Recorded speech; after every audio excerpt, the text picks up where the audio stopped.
Hey. What's up, y'all? It's the composer K Hood back with another green game review. Off that intro, you should know what this is already about. I'm making reviews for people that like to smoke and play games because I know that you ain't trying to play a game with 150 different buttons. And some of y'all old heads and just want to get straight into games. I will point out those games for you too, but primarily we are doing this for the smoke heads.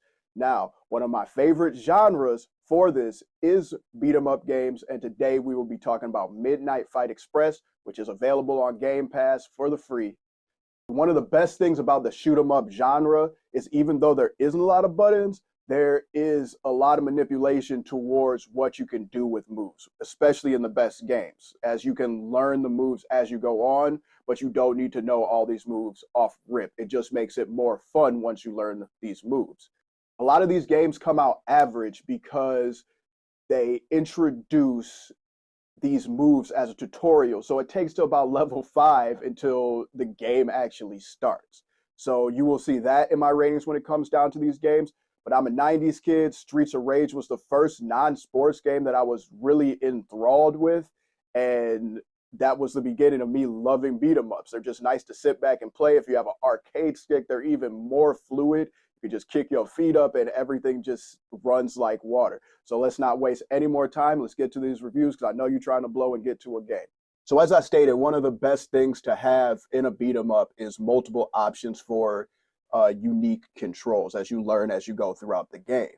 Now, one of the best things about beat 'em ups and which makes like Turtles in Time such a great game is when you have unique power-ups. And this is actually one of the things I don't like about Streets of Rage and a lot of beat 'em ups is when you have to use a special that drains your power. In my opinion, that's pretty stupid.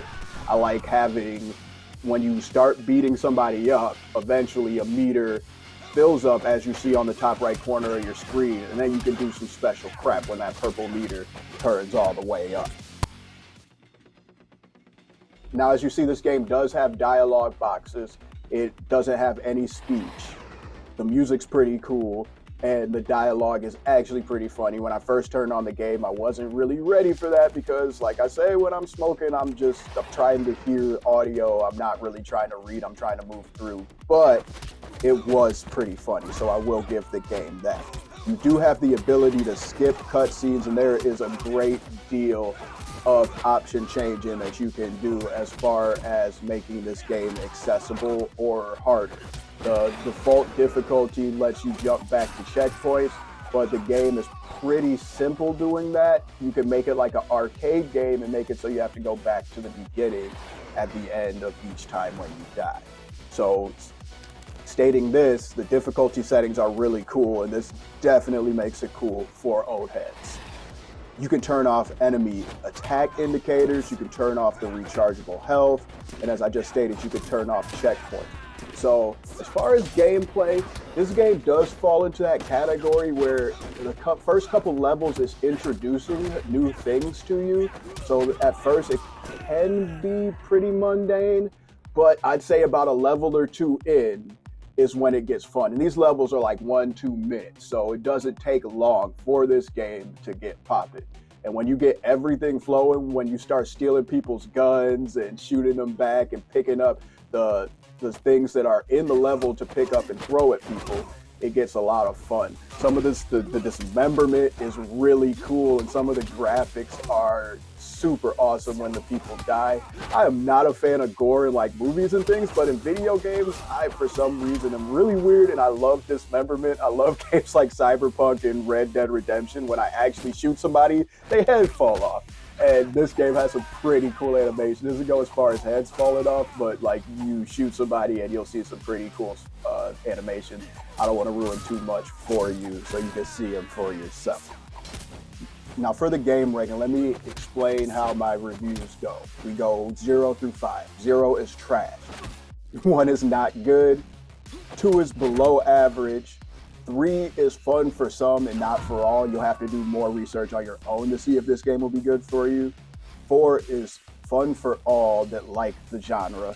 What I found out in my research with video game reviews is that most of them aren't subjective. Once you get into that 4 range, it really comes down to if you like the genre or not. But unlike music and movies, it usually is almost always a good game. It's just will you like it or not. 5 is damn near perfect. Still could not be your genre, and you still might not like it. Personally, I don't like Pokemon games. I'm not really big on RPGs. I like action RPGs, but not RPGs. So no matter how high that rating is, I'm probably not going to play that game. But there are a lot of games that I've dabbled into in that range that I thought I didn't like and came out loving. Now, as far as the green ratings, my smoking ratings, 0, 1, and 2 are different degrees of not good that I'll explain. 3 is, again, fun for some and not for all. 4 is something to blow to. And 5, man, you gotta roll up and play this. So for the regular review, I'm giving this game a 3.5. I feel like it will be fun for just about everybody who likes the beat 'em up genre, but I don't know how long it will hold your attention. Some people will list this in the 4s. It's definitely not a 3, but I want to give a little leeway for people who are aficionados in this genre. They might find some of the controls mundane, even though there are a good amount of options. It's not compared to other beat 'em ups. But saying this, it makes it a better smoking game. So for my green rating, I'm giving it a 4 because just about every beat 'em up is going to be a 4 or higher. It has to do something messed up to be 3.5 or lower. Maybe too many buttons or just like not that good of a game. But this is definitely in the 4 range. It's something you can blow to. And since it does ease you in, it should be accessible for just about anybody. And as I stated, the accessibility options are extremely easy to turn off. So you can make it even harder if you want to. I hope that was fun, quick, and concise. We got straight to the review. Next, I'm going to get you with one of my favorite games, Splatoon. We're going to show you how to play that and how to blow on that. Once again, it's the Composer K Hood here for Green Game Reviews. I am out.